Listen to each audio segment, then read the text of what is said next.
شروع اللہ کا نام لے کر جو بڑا مہربان نہایت رحم والا ہے۔ جن لوگوں نے کفر کیا اور اوروں کو خدا کے رستے سے روکا، خدا نے ان کے اعمال برباد کر دیے، اور جو ایمان لائے اور نیک عمل کرتے رہے اور جو کتاب محمد پر نازل ہوئی اسے مانتے رہے، اور وہ ان کے پروردگار کی طرف سے برحق ہے، ان سے ان کے گناہ دور کر دیے اور ان کی حالت سنوار دی۔ یہ حبط الاعمال اور اصلاح حال اس لیے ہے کہ جن لوگوں نے کفر کیا انہوں نے جھوٹی بات کی پیروی کی، اور جو ایمان لائے اور اپنے پروردگار کی طرف سے دین حق کے پیچھے چلے۔ اسی طرح خدا لوگوں سے ان کے حالات بیان فرماتا ہے۔ جب تم کافروں سے بھیڑ جاؤ تو ان کی گردنیں اڑا دو، یہاں تک کہ جب ان کو خوب قتل کر چکو تو جو زندہ پکڑے جائیں ان کو مضبوطی سے قید کر لو۔ پھر اس کے بعد یا تو احسان رکھ کر چھوڑ دینا چاہیے یا کچھ مال لے کر، یہاں تک کہ فریق مقابل لڑائی کے ہتھیار ہاتھ سے رکھ دے۔ یہ حکم یاد رکھو، اور اگر خدا چاہتا تو اور طرح ان سے انتقام لے لیتا، لیکن اس نے چاہا کہ تمہاری آزمائش ایک کو دوسرے سے لڑوا کر کرے، اور جو لوگ خدا کی راہ میں مارے گئے ان کے عملوں کو ہرگز ضائع نہیں کرے گا، بلکہ ان کو سیدھے رستے پر چلائے گا اور ان کی حالت درست کر دے گا، اور ان کو بہشت میں جس سے ان کو شناسا کر رکھا ہے داخل کرے گا۔ اے اہل ایمان، اگر تم خدا کی مدد کرو گے تو وہ بھی تمہاری مدد کرے گا اور تم کو ثابت قدم رکھے گا، اور جو کافر ہیں ان کے لیے ہلاکت ہے، اور وہ ان کے اعمال کو برباد کر دے گا۔ یہ اس لیے کہ خدا نے جو چیز نازل فرمائی انہوں نے اس کو ناپسند کیا، تو خدا نے ان کے اعمال اکارت کر دیے۔ کیا انہوں نے ملک کی سیر نہیں کی تاکہ دیکھتے کہ جو لوگ ان سے پہلے تھے ان کا انجام کیسا ہوا؟ خدا نے ان پر تباہی ڈال دی، اور اسی طرح کا عذاب ان کافروں کو ہوگا۔ یہ اس لیے کہ جو مومن ہیں ان کا خدا کارساز ہے اور کافروں کا کوئی کارساز نہیں۔ جو لوگ ایمان لائے اور نیک عمل کرتے رہے ان کو خدا بہشتوں میں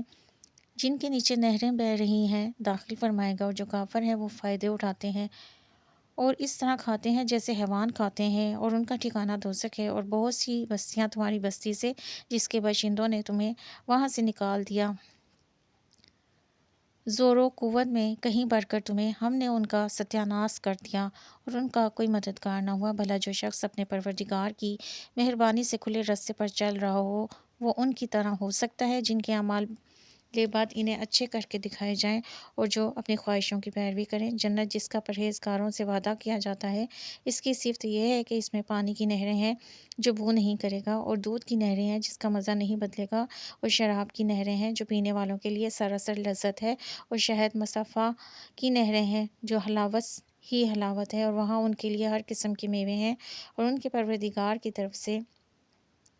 مغفرت ہے۔ کیا یہ پرہیزگار ان کی طرح ہو سکتے ہیں جو ہمیشہ دوزخ میں رہیں گے، اور جن کو کھولتا ہوا پانی پلایا جائے گا تو ان کی انتڑیوں کو کاٹ ڈالے گا؟ اور ان میں بعض ایسے بھی ہیں جو تمہاری طرف کان لگاتے رہتے ہیں یہاں تک کہ سب کچھ سنتے ہیں، لیکن جب تمہارے پاس سے نکل کر چلے جاتے ہیں تو جن لوگوں کو علم دین دیا گیا ہے ان سے کہتے ہیں کہ بھلا انہوں نے ابھی کیا کہا تھا؟ یہی لوگ ہیں جن کے دلوں پر خدا نے مہر لگا رکھی ہے اور وہ اپنی خواہشوں کے پیچھے چل رہے ہیں، اور جو لوگ ہدایت یافتہ ہیں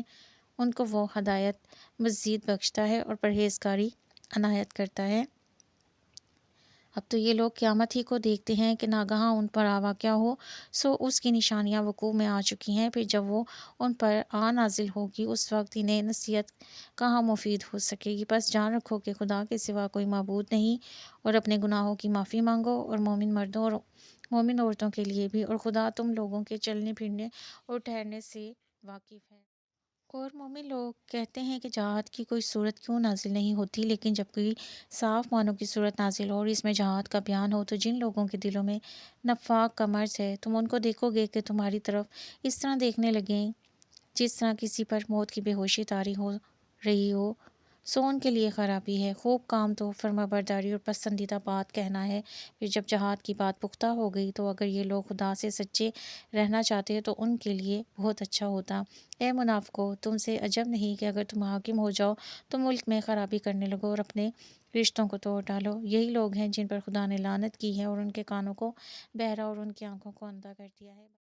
بھلا یہ لوگ قرآن میں غور نہیں کرتے یا ان کے دلوں پر کفر لگ رہے ہیں؟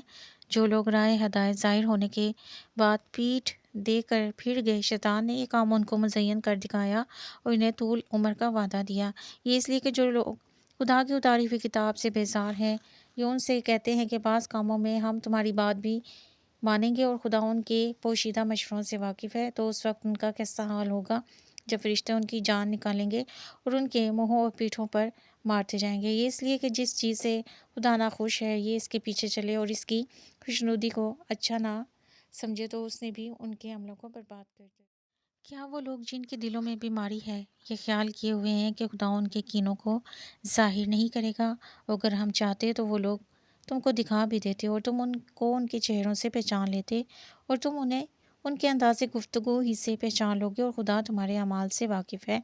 اور ہم تم لوگوں کو آزمائیں گے تاکہ جو تم میں لڑائی کرنے والے اور ثابت قدم رہنے والے ہیں ان کو معلوم کریں اور تمہارے حالات جانچ لیں۔ جن لوگوں کو سیدھا رستہ معلوم ہو گیا اور پھر بھی انہوں نے کفر کیا اور لوگوں کو خدا کی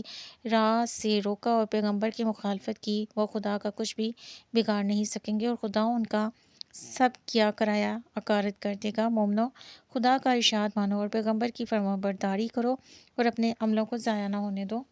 جو لوگ کافر ہوئے اور خدا کے رستے سے روکتے رہے پھر کافر ہی مر گئے، خدا ان کو ہرگز نہیں بخشے گا۔ تو تم ہمت نہ ہارو اور دشمنوں کو صلح کی طرف نہ بلاؤ، اور تم تو غالب ہو اور خدا تمہارے ساتھ ہے، وہ ہرگز تمہارے اعمال کو کم اور گم نہیں کرے گا۔ دنیا کی زندگی تو محض کھیل اور تماشا ہے، اور اگر تم ایمان لاؤ گے اور پرہیزگاری کرو گے تو وہ تم کو تمہارا اجر دے گا اور تم سے تمہارا مال طلب نہیں کرے گا۔